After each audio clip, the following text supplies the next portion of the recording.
by the time I was a junior in college, I picked my class schedule to make sure that I was available to go back to the fraternity house by 10 a.m. every morning to watch Days of Our Lives.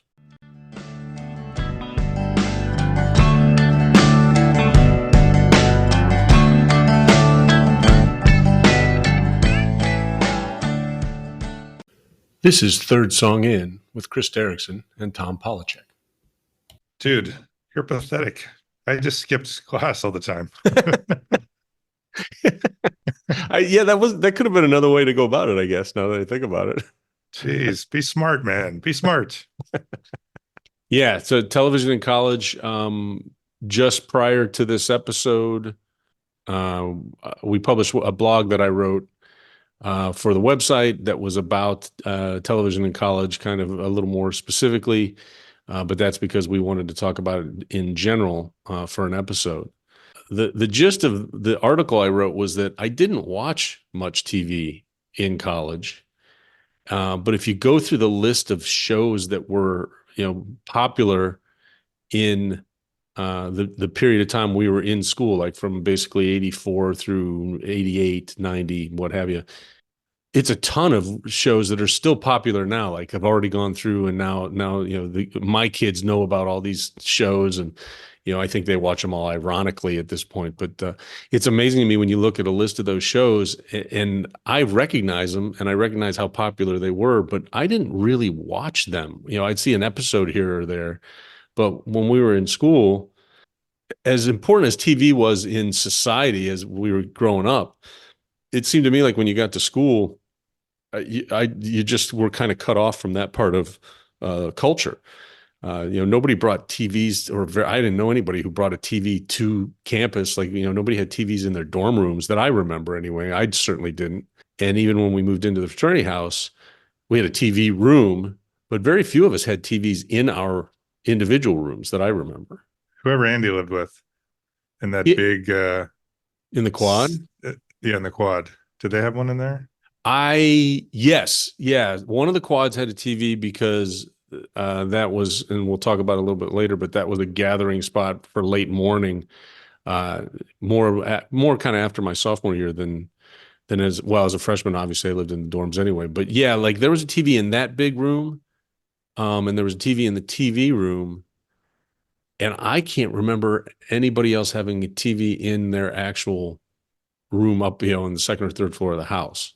Yeah, I'm sure somebody must have. Yeah, they probably did, but except for like the TV room, certain nights of the week, because that's the big difference I think between now and then is one, we had no way to like just stream a show like whenever we wanted to.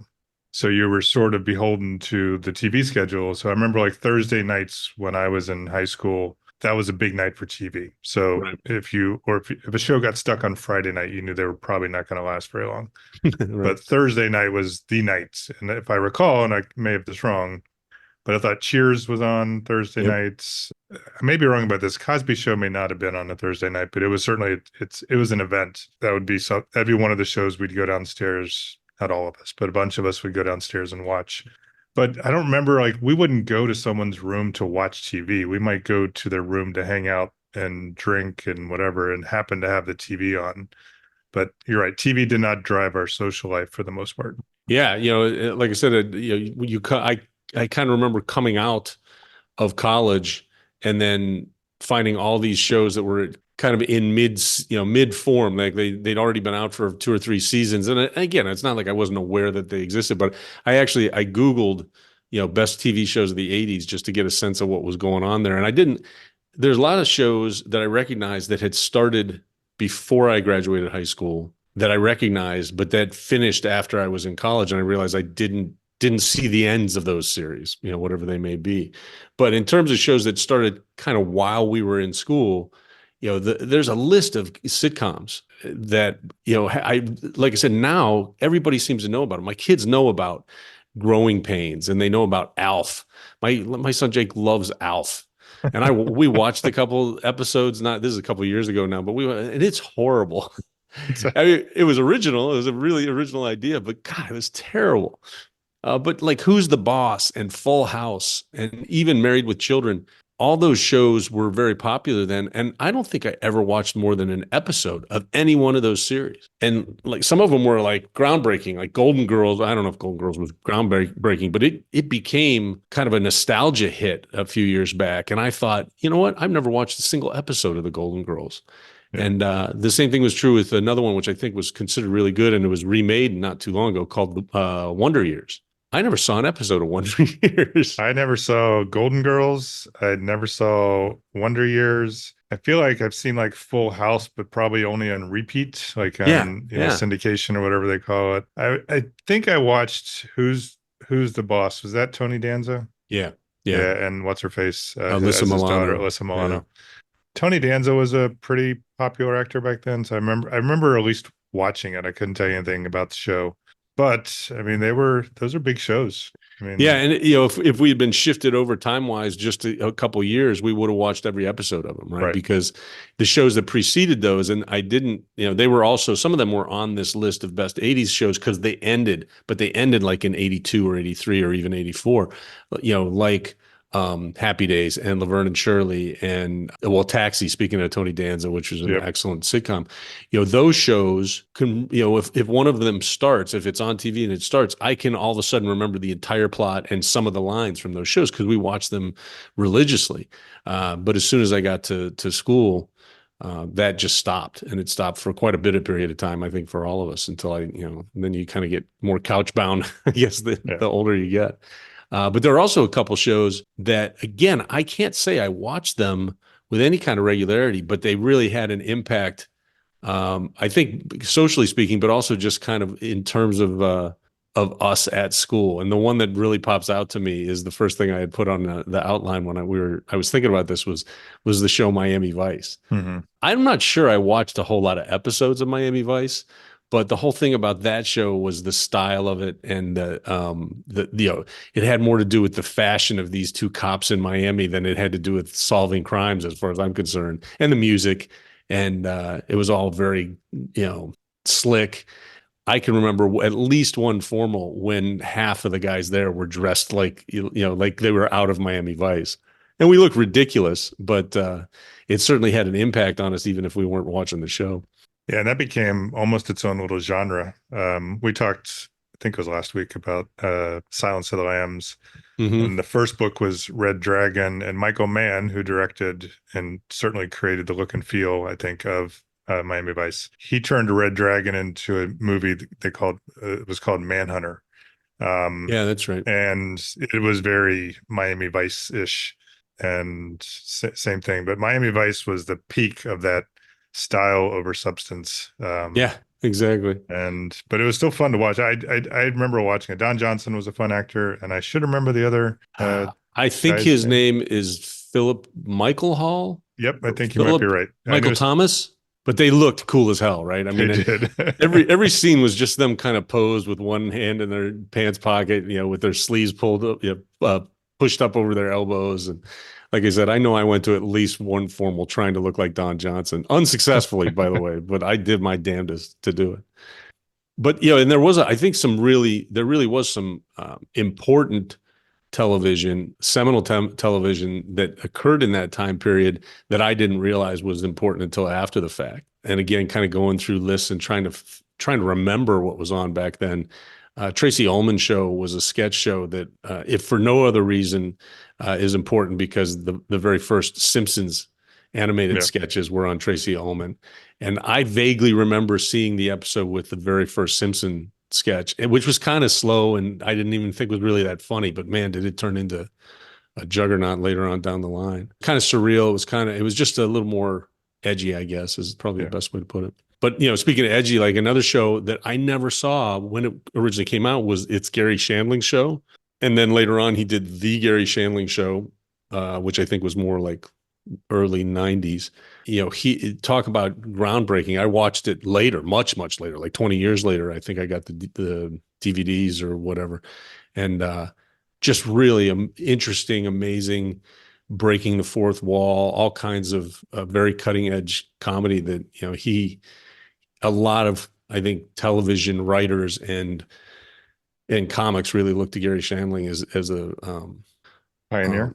yeah, I guess that's probably the best way to put it, and an influence for sure. And I barely even knew that show was on when it was on. I've never seen a minute of any of the Gary Shandling shows. The second one, which lasted longer and I think gets more respect, I think is better. And it's just such an interesting take, because there were real people, real actors, real comedians that played themselves as guests on this show, and it was all very meta in that way. But again, as far as I know, nobody had ever done anything quite like that before he was doing that on TV. I have to check it out. I see Yeah, that all the time, but that's one that I know of it and know that it's considered groundbreaking. I just never got around to seeing it. it's I have the box set of the DVD box set, which shows how long ago I got it, of Gary Shandling's show, or the Gary Shandling show, I guess is what that one's called. And I watched it all the way through. This is quite a while ago now, probably five years ago. So I owe you some DVD that you want to watch. You have that box set. We're gonna have to meet somewhere and do an exchange. There we go. I suppose We can do more than just exchange DVDs. No, we'll meet we'll meet at off the highway at an exit at a rest stop. Waffle House. Right. We'll just park car to car like two undercover cops, and we'll just hand them over and then leave. I'll go north, you go south. Kind of moving on a little bit. Yeah, one of the things that actually two of the things that I talked about in the blog were the two shows that I think I did watch almost religiously, and that were very I want to say kind of formative for me, and not just me, but for a lot of people. But one of them was David Letterman. And that's the one show that I think is pretty universal for kids who went to college in the 80s and 90s, was the Late Night with David Letterman, which came on after the Tonight Show.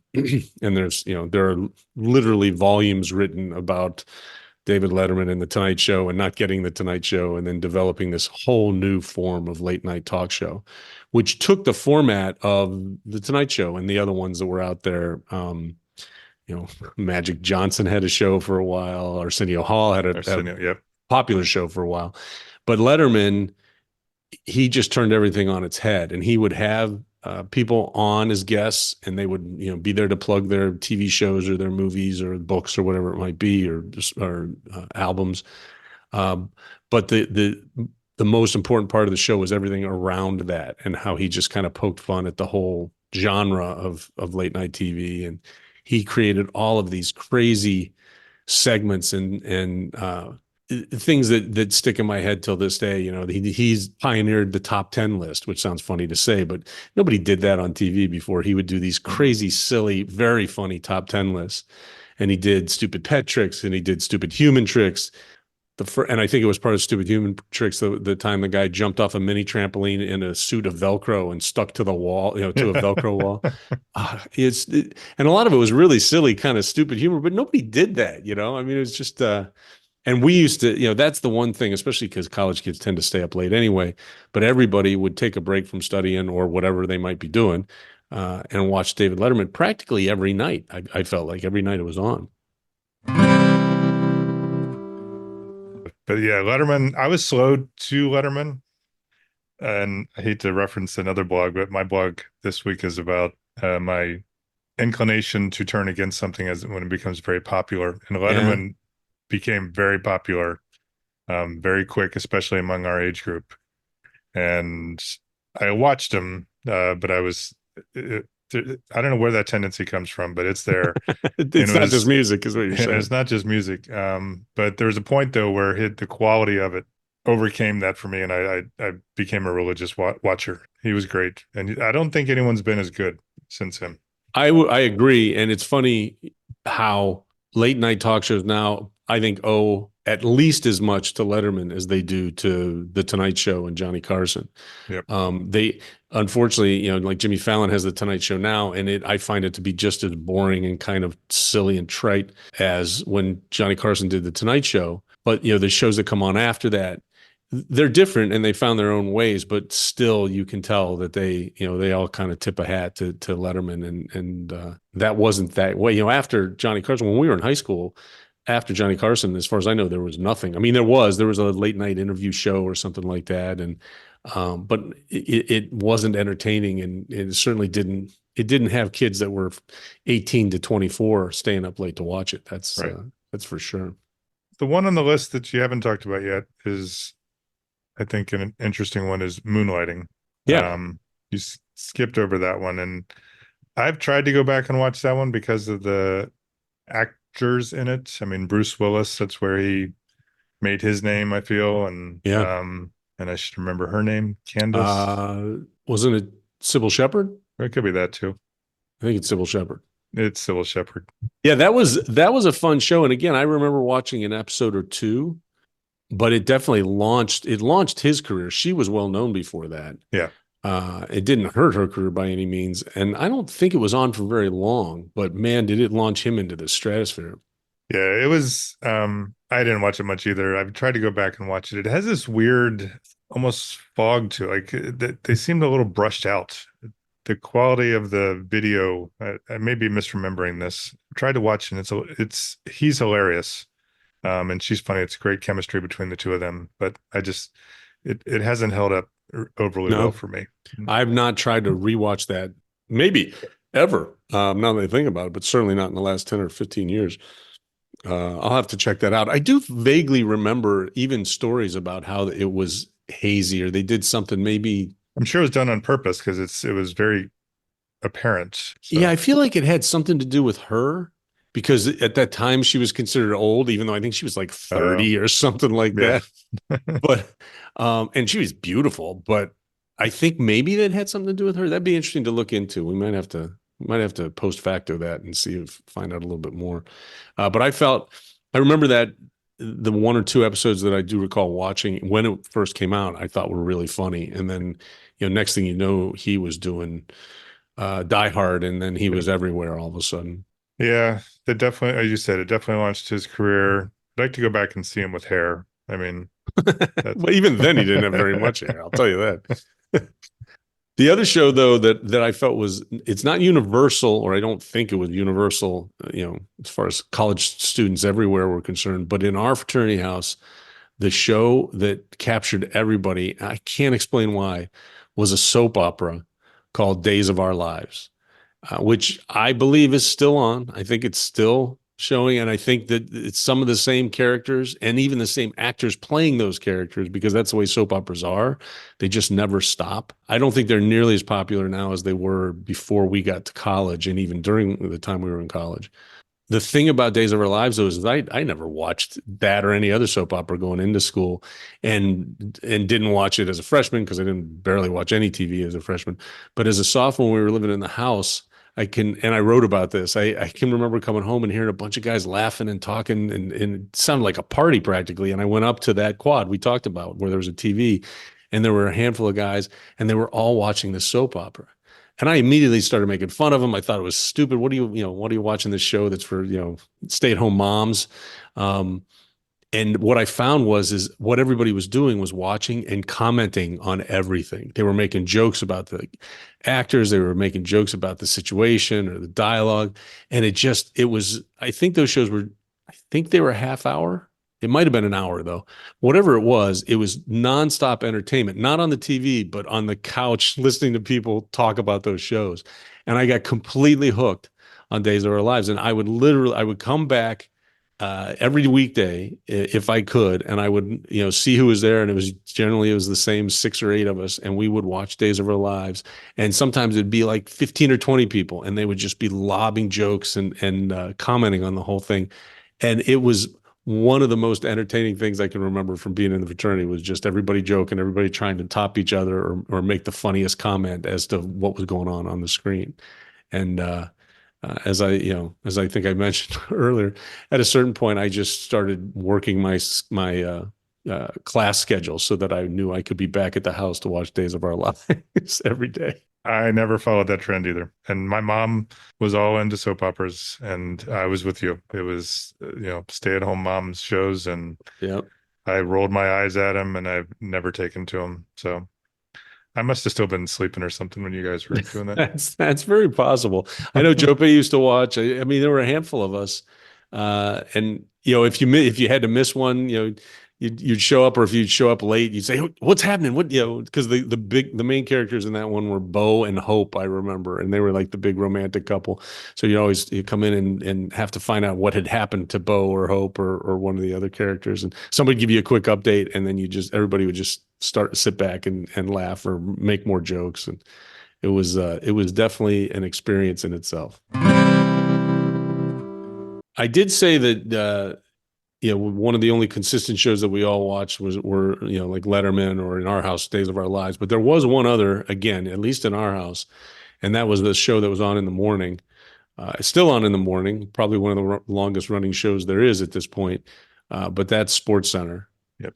And I do know that in the TV room every morning, by the time I would get into the TV room, someone had already been in there, and the TV was always tuned to Sports Center.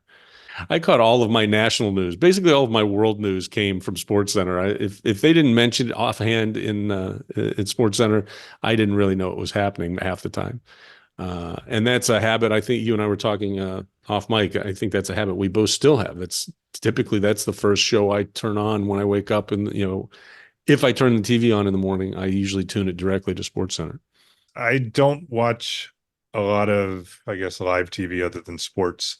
But when I go down in the morning and no one's around, if I'm not checking email, the only thing that I will turn on TV is Sports Center. What's great is it's constantly running. Like, I think back when we were in school, it ran once, and now it'll run for 3 or 4 hours on repeat. So if you missed, 20 minutes of it, you can just watch the last 40 and then catch the first 20 or whatever it is. But yeah, well, there's also, there's 8 ESPN channels too. So that's true. if it's, like they stop on regular ESPN, the flagship show in the morning, they play it like twice in the morning. I want to say I think it's like at 6 and 6:30 or something like that. And then at 7, they switch to one of those talking head, arguing shows that I hate.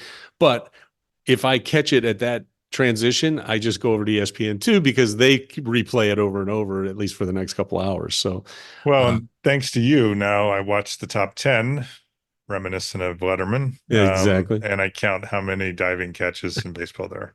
God, this summer is the worst. I know how much you hate those. Fucking diving catch at the wall, diving catch at the wall. So that brings us to a question from Jonathan from Center of the World, Ohio. What did Jonathan have to say? Jonathan wants to know, what is the best series finale that you've ever seen? All right. Shall I answer first? Sure. Why don't you answer first? Because I struggled with this one. Well, that's not true. I had a lot of choices. I could not come up with anything other than an obvious choice, so I'm going with that. I think mine is kind of obvious as well. And I thought of some other. There's some other finales that were kind of meaningful to me, or were just outstanding. And the one that was really outstanding was a show that oddly I didn't watch much of after its first season. So I watched the first season of 6 Feet Under, which was kind of a groundbreaking HBO show. And this was after college, after law school, that it came out. And it was about a family that ran a funeral home, and there was all kinds of drama and what have you. And I didn't consistently watch it, but I did when I found out it was ending. I decided to watch the finale, and it was one of the best constructed finales I've ever seen. It kind of had flash forwards to what happened to all the main characters, and it was all done over music. It was just kind of an extended music video, and it was really awesome. It was really well done for a show that I only think was okay in general. I thought it was one of the better finales I'd ever seen.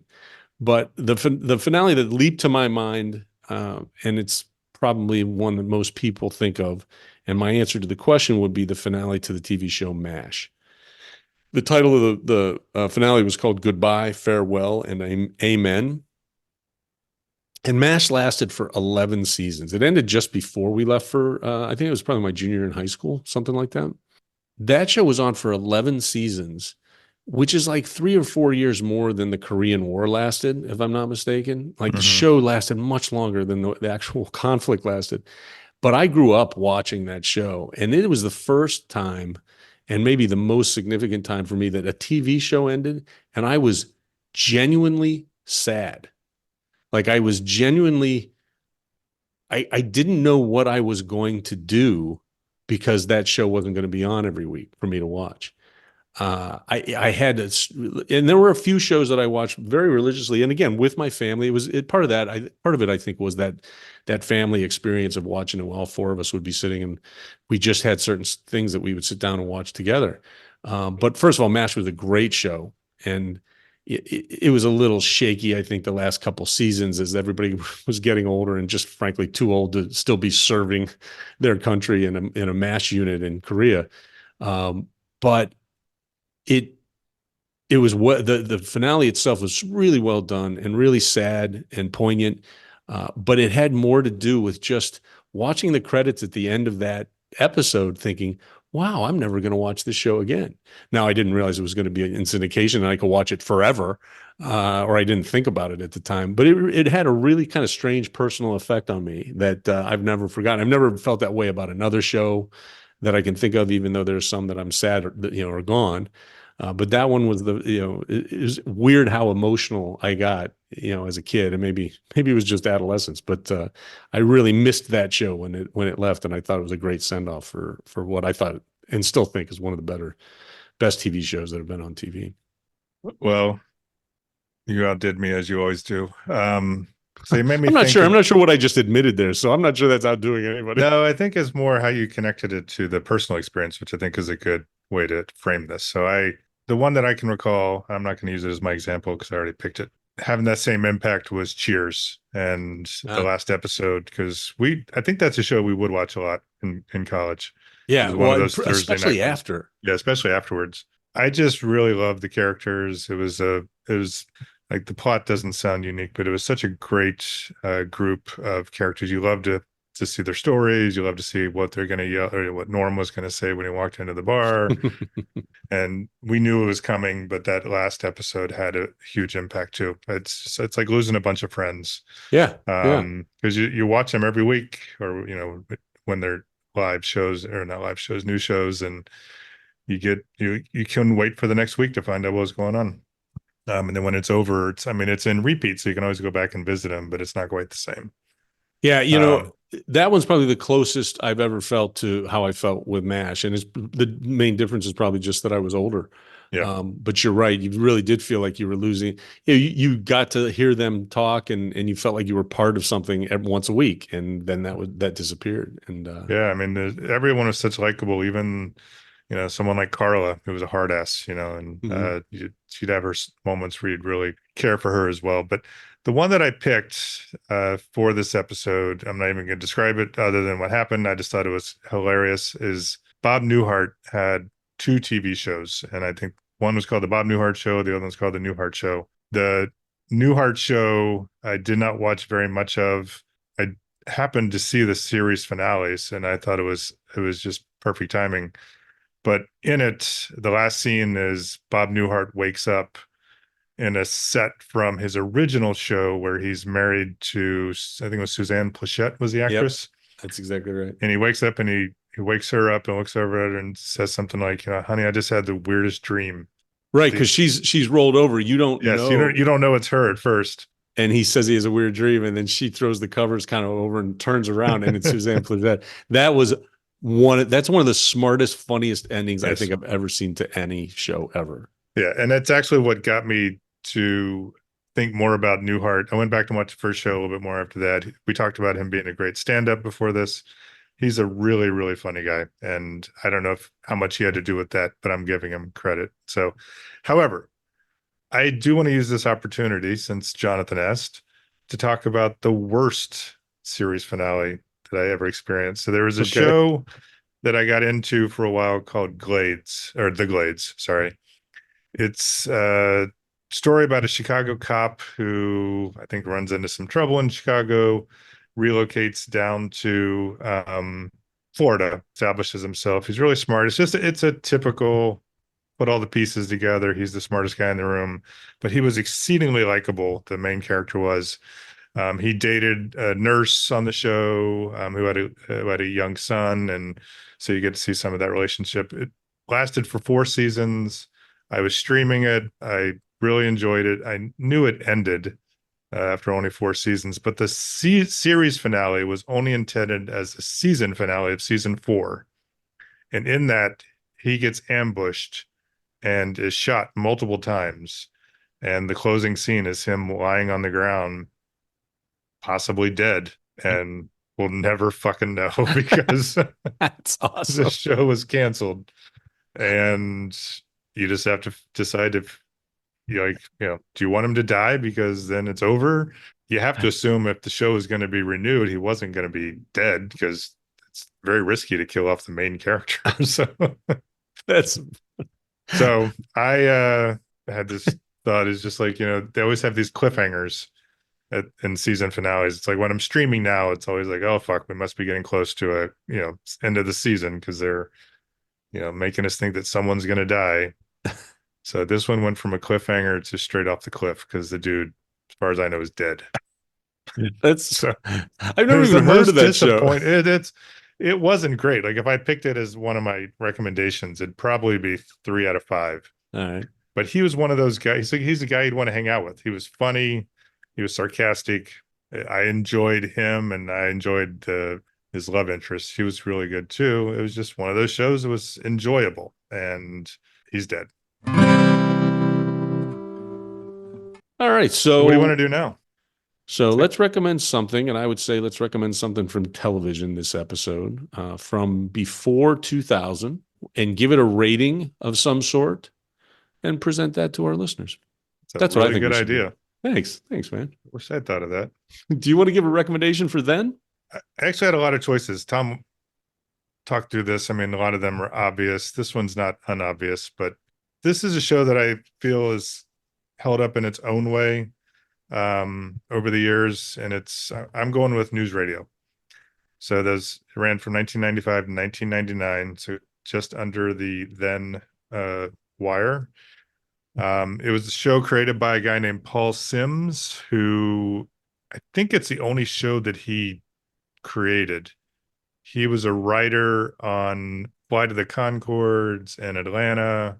Oh yeah, Flight of the Conchord, right. or whatever it is. And then I now have your show. Who's the guy that did Seinfeld? And he had his own show too. Larry David. Yes. Then that's not it. All right. Thanks for telling me that, but that's Sure. not what it was. I'll figure it out. So he was a writer on a lot of other shows. Good shows, yeah. Yeah, good show, really good shows too. I'll get there with it. I'll look it up. As much as I belabored that point, the real focus of the show was all the actors. I mean, it was an ensemble show, but I mean, the quality of acting, not like superstars, but they were all so funny. They played off each other really well. You start with Dave Foley, who's the station manager, who I think has some connection to your choice. I didn't even think about that. Yep. He was this kind of awkward guy. The opening episode is him just joining the show and everyone's messing with him. Phil Hartman, who is in a classic Phil Hartman role. He's the lead news anchor, and he does his radio voice throughout it. And he'll walk in and out of scenes and just drop great lines. Andy Dick, who I found to be really, really funny on the show. I know he's had some weird moments. Otherwise, Joliet West High School alum, by the way, Andy Dick. Really? Yeah, from Joliet. That's a fun fact. There you ever you see go. him in person? Never seen him in person. He hasn't come back to see the No, and he commencement was speaker? like, my daughter was in drama stuff too, but he never bothered to show up while she was in high school. I don't know what his fucking problem is. Son of a bitch. He's also kind of crazy, I think. But Yeah, I think so. But he held it together on that show. At least, he's really at least on fun. the one on the episodes. So, and then Maura Tierney, who I thought is a really likable actress. She was the love interest of Dave Foley, the station manager, the character that he played. And then Joe Rogan. I don't even know if this is before or after Fear Factor, but definitely before. Yeah, it was for okay. And Yeah. he was pretty. He was good. He was very Joe Rogan-esque. But the best character I thought, other than Phil Hartman's, who's one of my all-time favorites, is Stephen Roots. He was the station owner, and he was just hilarious. I mean, even though he's a very distinctive looking man, he can play such different characters. Oh yeah. He was this, blustery, rich ass, I can afford anything. And unlike the character he played in Office Space, where all he wanted was his red stapler. He's phenomenal. He's a great actor. Oh my God, he's been So so good. the run, I mean, if you haven't watched it, I definitely recommend folks go check it out. It's about, I think it's WNYX was the radio station. They're the number 2 station in New York, constantly struggling to be first. It's reminiscent in some ways of WKRP, although very modernized. And I think in a lot of ways better than WKRP, which is blasphemous for someone from Cincinnati, but it was one of my favorite TV shows. It was sad in a different way because it was still running when Phil Hartman was killed. They tried to add John Lovitz as a replacement for the final season. I didn't think it was nearly as successful. Remember watching it when it was live, and I've watched every single episode, streaming otherwise, and I would definitely encourage our listeners to give it a watch. I've got another idea. Okay, then. Why don't you why don't I rate it? That's it. And let's use egg burritos with sour cream. Man, Have we done this for other episodes? There's no, a lot of no, rules man. here. This is brand new. This is off the top of my head. All right, I'll do that. So I'm gonna go. It's damn close to perfect, but it was a 4 out of 5. It's one of my favorites, but I don't think. I mean, it's the reason it only lasted 5 seasons. Although I wonder if it would have lasted longer if Phil Hartman had been able to continue. But it had its moments. But I'm going to save a 5 out of 5 for a perfect show. I love that show. I have not watched it in ages. Now I want to rewatch it. I'm going to see if I can find it somewhere. I'm sure it's streaming somewhere. And I do agree that if they had gotten a couple more seasons with Phil Hartman, it probably gets up to the level of my absolute favorites, like Cheers, like MASH. Yeah. That's a great recommendation, and I agree with the rating you gave. And that was just a murderer's row of a cast, right. Just the perfect ensemble. Maura Tierney's, she's got range. She's always awesome. There's nobody better in an ensemble than Stephen Root, as far as I'm concerned. He's just fantastic. And I left Vicki Lewis off, the redheaded. She was great. She was really funny. Yeah, I agree. Sorry. I agree completely. So my recommendation is also going to be 4 out of 5, egg burritos with sour cream. It is a sketch show, though, not like a narrative type of show. Very, very funny show out of Canada called The Kids in the Hall. Dave Foley was a cast member on that show, and it ran from 1989 to 1995, and may have stopped running because he took that gig. Now that I think about it, because News Radio started in 95, but it was fairly unique for a sketch show at that time because it was all filmed sketches. They were never on stage in front of an audience, and I don't think there were very many shows. I guess. I don't know. I shouldn't say that because I don't know. There may have been some other TV sketch shows that were like that, but they did it in such a weird and interesting way. Not every one of their sketches hit, just like most sketch shows. Sometimes it wasn't funny, and sometimes it was just a little too weird. One of the guys, there was a recurring character that was a guy who played a chicken woman, and it freaked me out every time I saw it, and I couldn't laugh because it just kind of creeped me out. But they would do musical sketches where they would play songs. My favorite being Fucking Good Ham Mom, which was on one of their holiday episodes. But it was just fairly consistently good, as consistent or more consistent than most comedy sketch shows of its kind are. And I highly recommend it. The only strike against them as a comedy group was they also did a movie the year after the TV series ended the first time around called Brain Candy. That came out in 1996, and that was awful. That was 1 out of 5 egg burritos for sure. But don't let that stain the show, because the TV show was very innovative, very interesting. Those guys are really, really funny. And they deserve a lot of, I think, current sketch comedians point to Kids in the Hall as being an influence for them, and I think there's good reason. I think they're really, really funny. Yeah, that's when you were really into, and I've watched it and completely appreciate it. I just wasn't into it at the time. Like you said, they're certainly worthy of the reputation they've gained. Yeah. Yeah. Um, And those guys have and all gone on to do other stuff. oh Dave yeah, Foley in particular. yep. But you see them, they show up on TV, they show up in movies. Really, really funny group of guys. And they're Canadian. And Canadian. All right. Well, what should we do now? Hmm. Let me think. So we just did a recommendation for then. Let's randomly pick a year and say we'll make a recommendation of something from pop culture from now, and let's Huh. define it as year 2000 or later. That's what I think we should do. That's an interesting thought. Let me think about it. So then we're going to randomly choose 2000 for the now. Completely random. That's clever. Thank you. That's a lot of people think I'm clever. So now the question I have is, should we also do the ratings for the now ones? Let's do that. That would be great. Let's do ratings. All And right. let's continue with egg burritos with sour cream for some reason. Just That random. is really, really smart idea. Thanks, man. Thanks. Yeah, I just came up with it. well then, I'm going to do the now recommendation, All right. and I'm going to do an egg burrito sour cream rating at the end, as long as I Nice. remember. We'll see. Yeah, we'll see. All right. So my choice is, this one was a little harder for me, but it finally came to me.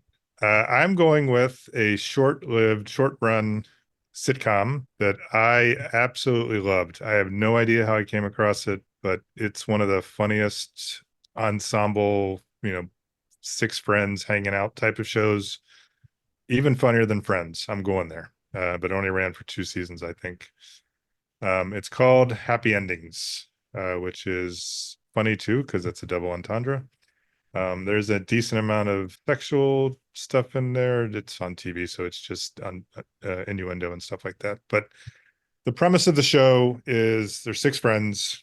Alicia Cuthbert is her character's name is Alex, and she is about to marry her fiance Dave, who was played by, sorry, I always forget his name, even though he's very likable, Zachary Knighton. He's a great character in the show. She decides to leave him at the altar. And these six friends have been hanging out for years and years. And the rest of the show is sort of how they, deal with that dynamic. That part sort of dies off eventually. In fact, I think they date again during the course of the series. But like News Radio, the show is totally made by the acting and the characters in it. So you have Dave and Alex, who are, former fiancés. How they play together is really funny. She's kind of a ditz. He thinks he's the cool guy in the group, and everyone makes fun of him because he's not that cool. For example, after the wedding doesn't go through, he's always dreamed of having his own food truck. So he does it in one of the early episodes, and he calls his food truck "Steak Me Home Tonight," which is just terrible. And he thinks it's so funny, and it's God. just funny. And but my favorite character, actually, I had two favorite characters, and as much as I like Dave and Alex, one of my favorite characters, and it's because I find this to be I hate the stereotypes of gay characters, but there's a character named Max, and he's Dave's best friend from college. He is gay, but he's the opposite of how gay characters are usually displayed. He's a total slob. He's uncultured. Yeah. It's just he's hilarious. He's described by one of the other characters as a straight dude who likes dudes. Um, so That's good. he's one I'd recommend checking it out just for him. But I do think my very favorite character was Brad, who is married to it's actually Alex's older sister. Her name is Jane. She's played by Eliza Couple. But Damon Wayans Jr. plays Brad, and he is great. He makes the show for me.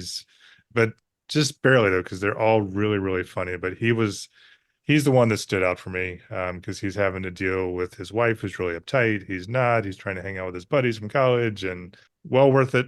I would definitely recommend it, and I would give it 4 out of 5 Nice. egg burritos with sour cream. It's another one that if maybe it had gone on a little bit longer, I'd be willing to give it 5 out of 5. But it's really, really close because I mean, if in the message boards and stuff online, you'll see this is one of those shows that they often clamoring to bring back and revive the group. But I don't think that's going to happen. I have never seen that. I don't think I've ever even heard of it. I'm a big, is it Alicia Cuthbert, whatever her name is? Yeah, I probably She's, mispronounced it. I'll go I'm and not post facto. sure anyway, but anyway, she's nice to look at. And And what's great is she's funny in this one in yeah. a ditzy sort of way. So I gained more respect for her as an actress too. Oh, good. But I'm going to look that one up because I've never seen a single episode of that. I'm interested to see I'd encourage what you to that's watch like. that. I'd love to hear your feedback. Yeah, I'll check it out. Maybe I was just, but I really thought it was great. Cool. Well, my recommendation for now is I managed to one up you by finding a show that was even shorter lived than the Happy Endings. Because Of the course. show Wayne was on for one season. I believe it was only 8 episodes. It was, I don't know where it originally premiered, but it found its way to Prime Video. And the show came out in 2019. I think it hit Prime Video about 2 years later, something like that. It got no viewership as far as I can tell, because now it's not even on Prime. Oh, wow. It happens to be one of my son's, Jake's favorite show. We discovered it about a year and a half ago. It came across, probably an algorithm thing. You might like this kind of thing. And Jake happened to be in the room and I started it. And he started to leave. I said, "Hey man, you might want to watch this. This looks like it might be pretty good." And he sat down with me and we watched all 8 episodes that night. Like we watched the entire show and he loves it. And we went to go watch it. He would watch it again, like every 2 months or so. He would put it back on because he just loved. I think he related to this character is what it was. But then it disappeared. And so I went to find the DVD or Blu-ray to buy to give it to him for like Christmas or something like that. And I could only find like it was you could only buy it from Great Britain or something like that. It was crazy. It completely disappeared. It stars a kid named Mark McKenna. He plays a 16-year-old kid growing up just outside of Boston in I think Brockton, which is a really rough, suburban outside of Boston area. And he's got this horrible life story where he's living with his dad in this beat up old place, tenement type of apartment. His dad is dying. His mom, years before that, had left them with a guy from Brockton. They'd gone to Florida, and on top of everything else, they had stolen his dad's pride and joy, which was his '79 Trans Am. So this kid, to say he has behavior issues is to put it mildly. He's got this kind of knight in shining armor attitude about himself. He's always helping people that are getting pushed around or what have you, but he does it in just an awful, violent way. It's a pretty violent show, and it shows him. He'll just beat the living shit out of bullies if they're picking on somebody, and it's not a comedy, although you will laugh at it. It's played, I guess it's a dramedy for lack of a better term. But the whole thing is also kind of a road trip show, or at least this whole season is a road trip because he and the girl that becomes his girlfriend, they live on this tiny little 4-stroke motorcycle. They leave Brockton after his dad dies to go get the car back, and they drive all the way down to Florida to find his mom and her new husband and get the car. But the season is just episodes in different places on the way down and who they meet and what they do and how they kind of survive because they don't have barely any money. And it is entertaining as hell. It's really sweet. Like I said, it's odd because it kind of balances a fairly violent streak in it. He gets in lots of fights and he gets the crap beat out of him fairly constantly, but he's always trying to protect people. And it's touching in a lot of ways. And I really do love the show. And as I said, my son Jake loves it. Actually, Tommy's watched it a couple times himself. And now that we have the Blu-ray, we still about every couple months or so, Jake will say, "Hey, you want to watch Wayne?" And we'll either pull up a favorite episode or sometimes we'll just watch it straight through because each episode's only about 24, 30 minutes long. And there's only 8 of them, so you can more or less watch it in one sitting if you want to do that. So I give it a 5 out of 5. I think it is one of the best shows that's come out. It's crazy to me that it didn't get more accolades. I'd love to see it come back, but now, Mark McKenna is probably 25 years old, and they can't play those characters anymore. So I think it's lost to us in that sense. But if you can find it, or you want to borrow my copy, let me know, because it is really a cool show. I will repeat what you said. I've never heard of that show. Add that to the DVD you're gonna give me. Yeah, that's the problem with that one is I want to recommend. I recommended it, and after the fact, I thought, well, I want people to know about this show, but they can't even fucking watch it, unless you can. Like I said, I think I bought it through Amazon, like through a secondary seller. It's not something that's very easy to find, but it is worth looking for if you can find it. You want to talk about Post Facto? I don't, because I have a mistake this week. You really take it personally. I don't think you make as many mistakes on a daily basis as I do, because I'm always like, yeah, it's another one. I just put it on the list. Put it on the list. Yeah, let's do Post Facto. It's a mistake. It's a mistake. Excellent. What is Post Facto?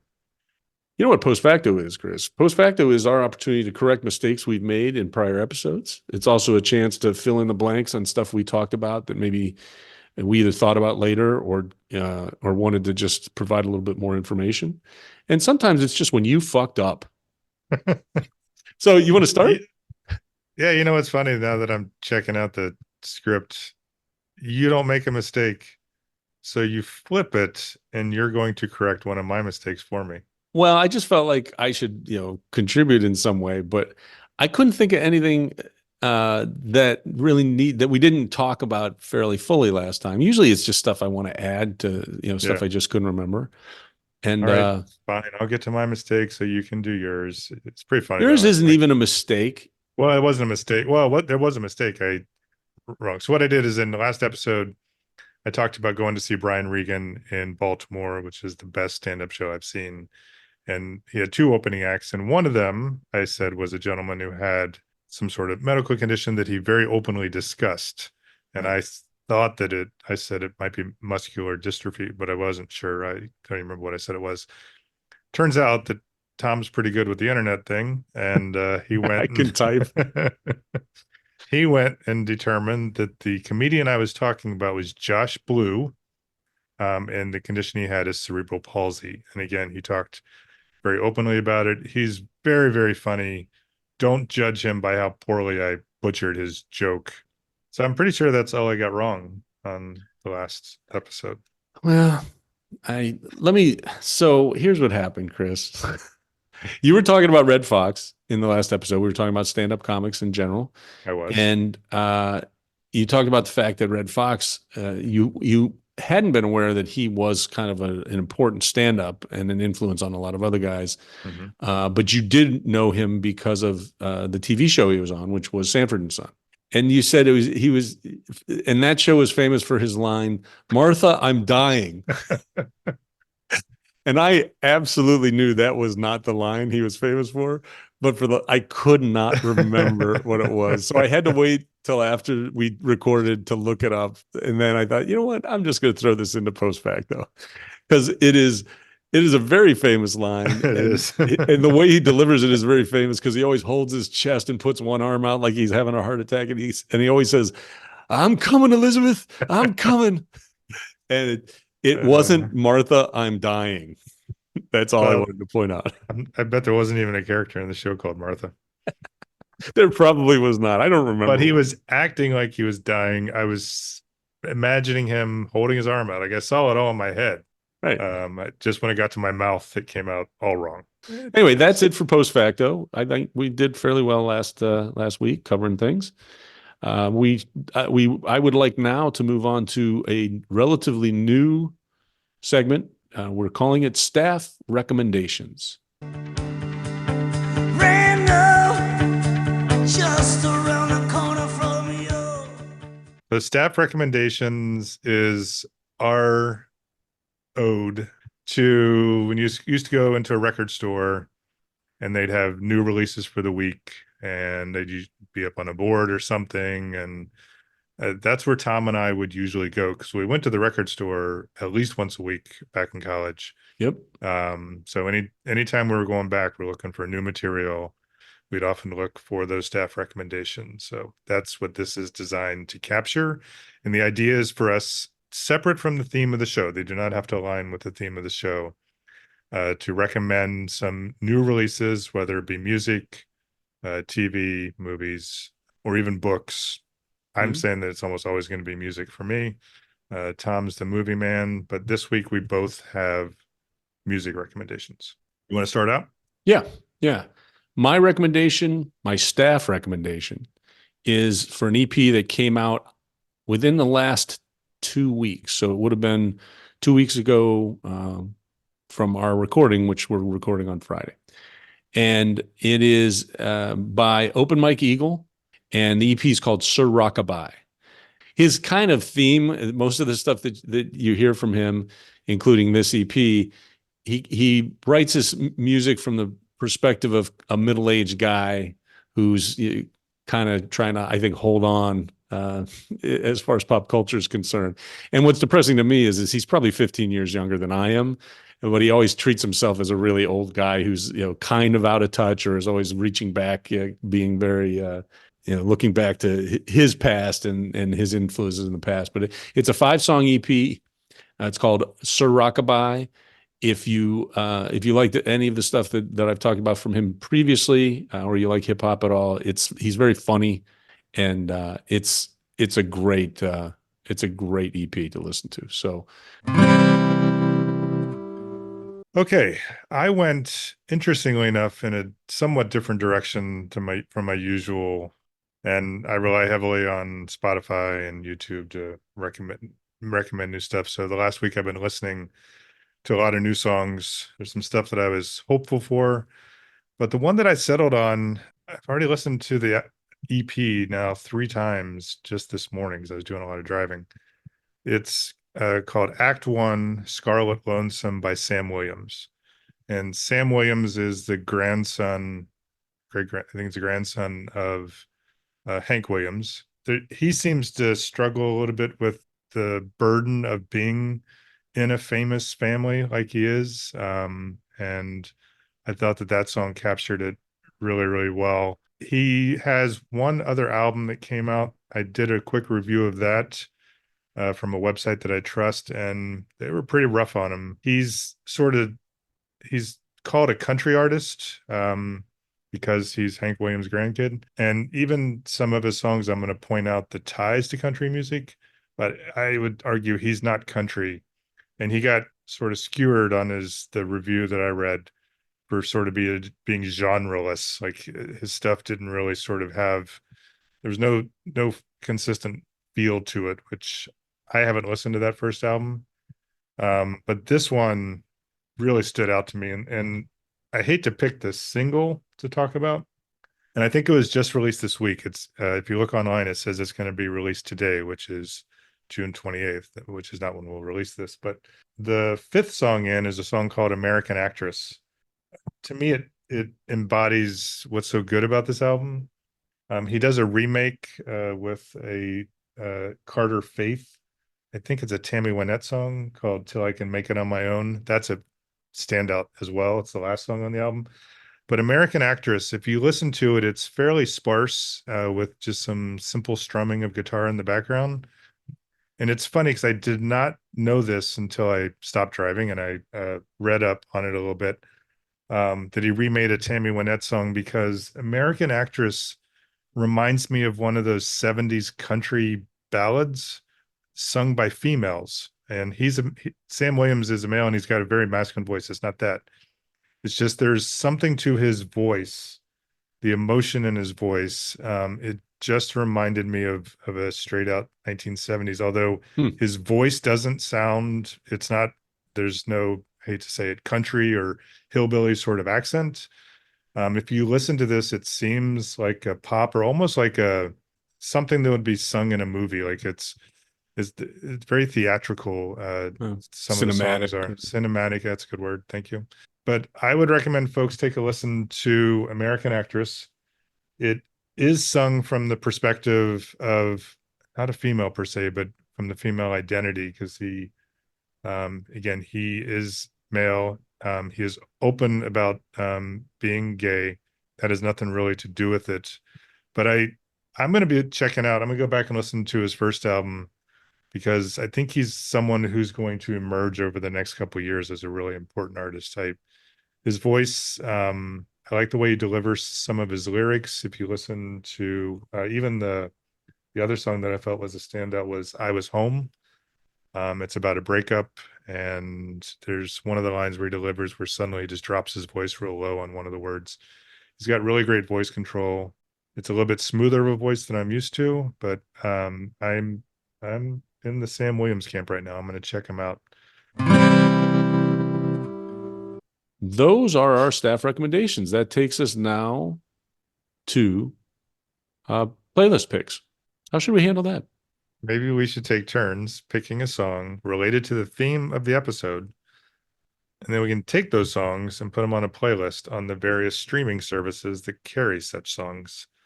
I think let's pick 4 of them: Spotify, YouTube Music, Amazon Music, Apple Music. What do you think? Well, that's very specific. I don't think it's going to work. Well, All right, I'm going to give my playlist pick first. I appear to be on a hip hop trip right now, but that's not why I picked this song necessarily. I picked the song "Bulletproof Love" by Adrian Young and Ali Shaheed Muhammad, featuring Method Man. This is a song, the connection to our theme is tenuous at best, but it is from the original soundtrack album to a TV show. And it's one of the Netflix Marvel shows that was called Luke Cage, which, by the way, I thought was a really cool show. But I loved this song and actually was going to use it. I was going to put it on a playlist a season or 2 ago, and I went with something different. And so it's been on my list of songs I want to get on our Third Song In playlist, and this seemed to work perfectly. So it is from a TV soundtrack. It is just a really cool hip hop song. If you've seen the Luke Cage show, it makes references to the show itself, but it's just got a cool beat, and Method Man sounds awesome in it, and I just thought it would be good for the playlist. So I was looking for that tenuous connection too. I was going to pick a band who did theme song that I don't really love that much, and then just pick one of the other songs, but I decided I'm going to be true to the damn theme of the episode. nice. So I went with the theme song to the TV show Psych, which is my favorite series of all time. Really upbeat. It's by a band called the Friendly Indians. And I am truly picking this for my love of the show and my love of my son. Nice. He is picked, we do playlists too. And he's done at least one other song from the Friendly Indians. But yes, so for my playlist on those 4 streaming services that we talked about, I'm going with I Know You Know by the Friendly Indians. Very big departure from my usual sound. All right. Well, for that reason alone, I'm going to listen to it very soon. What should we do now? We should close this baby off. I think everybody would appreciate that at this point. Especially you, because you got a lot of editing to do. But before we go, let's talk to the listeners directly about how they can get in touch with us. Multiple ways you get in touch with us. If you go to our website, thirdsonginpodcast.com, do check that regularly and we'll respond back. Or you can email us directly at thirdsongin@gmail.com. If you have any recommendations of your own, if you have any reaction to our recommendations, if you have any suggestions for future episodes, if you have any criticisms of current or past episodes, or praise. But we welcome any and all feedback. We're doing this to, hopefully entertain some folks, bring back some good memories, recommend some, newer stuff or older stuff that you might find interesting. So the other thing we'd like you to do is follow us on wherever you get your podcasts, whether it be Spotify or Amazon Music or Apple Podcasts. Please rate us, review us.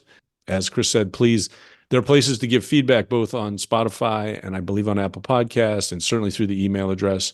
If you have any thoughts on this theme, if there's some TV shows we missed, and I know there are, let us know what you liked or didn't like, or let us know about a season or a series finale that you enjoyed.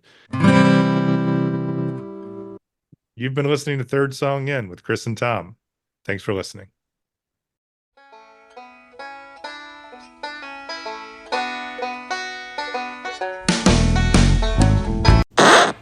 This has been Third.